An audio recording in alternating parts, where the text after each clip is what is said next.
একসময় বাঙালিদের কাছে হাঁসের ডিম খাওয়ারই চল ছিল। ডিমের ঝোল কিংবা ডিমের কষা কিন্তু হাঁসের ডিম দিয়েই করা হতো, আর তার স্বাদও ছিল অপূর্ব। চলো আজ তোমাদের একটা দারুণ মজাদার রেসিপি শেয়ার করছি, আলু ফুলকপি দিয়ে হাঁসের ডিমের কালিয়া।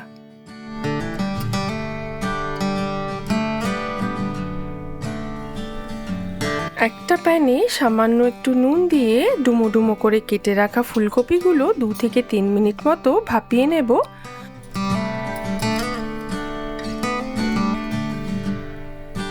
এরপর আলুর টুকরোগুলোকেই একইভাবে সামান্য একটু ভাপিয়ে নিলেই কিন্তু রান্নার সময়টা অনেকটাই কমে যাবে।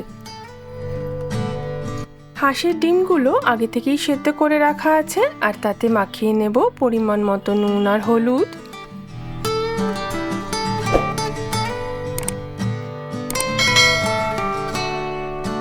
বাটা মশলার জন্য দিয়ে দেব একটা বড় সাইজের পেঁয়াজ কুচোনো, 10 থেকে 12 কোয়া মতো রসুন, 1 ইঞ্চি আদা টুকরো করে কেটে নেওয়া, 2টো মিডিয়াম সাইজের টমেটো টুকরো করা, আস্ত গরম মশলার মধ্যে 2-3টে দারচিনি, কয়েকটা এলাচ আর লবঙ্গ। সামান্য একটু নুন আর জল দিয়ে পুরোটাই খুব মিহি করে বেটে নিচ্ছি। কড়াইয়ে তেল গরম হয়ে গেছে, ডিমগুলোকে হালকা লাল করে ভেজে নেব।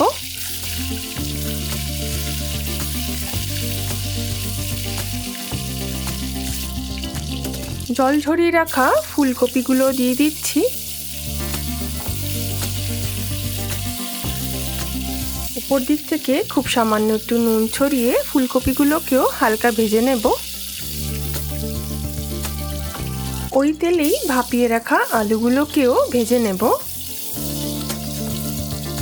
আলুর উপরেও সামান্য একটু নুন দিচ্ছি যাতে খেতে পানসে না লাগে।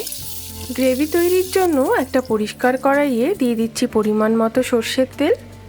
ফোড়নের জন্য দিয়ে দিচ্ছি একটা তেজপাতা, সামান্য শুকনো লঙ্কা আর আস্ত জিরে। এবার বেটে রাখা মশলাটা খুব ভালোভাবে কষিয়ে নেব। শীতকালের এই ছোট্ট ছোট্ট পেঁয়াজগুলো ডিমের কালিয়াতে দিলে কিন্তু দারুণ লাগে। পেঁয়াজ বাটাটা কষানোর সময় দিয়ে দিচ্ছি 1 চা চামচের মতো হলুদ গুঁড়ো, 1 চা চামচ জিরে গুঁড়ো, 1 চা চামচ ধনে গুঁড়ো আর 1 চা চামচ কাশ্মীরি লঙ্কার গুঁড়ো। মশলাটা খুব ভালোভাবে কষিয়ে নিচ্ছি। ছোট সাইজে 2-1টা টমেটো আমি দুভাগ করে দিয়ে দিচ্ছি, এতে খেতে খুব ভালো লাগে। দিচ্ছি পরিমাণ মতো নুন, সামান্য একটু চিনি। বাটির গায়ে যেটুকু মশলা লেগেছিল সেটা জল দিয়ে একটু ধুয়ে দিয়ে দিলাম। মশলার গা থেকে তেল ছাড়তে শুরু করেছে। এবার দিয়ে দিচ্ছি কড়াইশুঁটি আর ভেজে রাখা আলু ফুলকপিগুলো। পুরোটাই খুব ভালোভাবে কষিয়ে নিচ্ছি মশলার মধ্যে। নুনটা একটু চেখে দেখেছি, মনে হলো একটু কম হয়েছে, তাই অল্প একটু নুন দিয়ে দিলাম।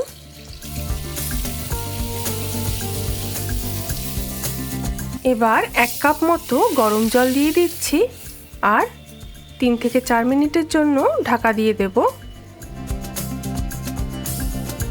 ঝোলটা ফুটে উঠেছে, ভেজে রাখা ডিমগুলোকে দিয়ে দিচ্ছি।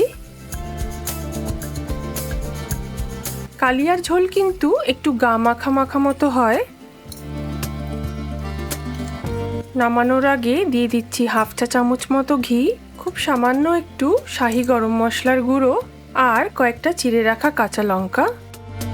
খুব সুস্বাদু আলু ফুলকপি দিয়ে হাঁসের ডিমের কালিয়া আমাদের রেডি। পরিবেশন করো গরম ভাতের পাশে।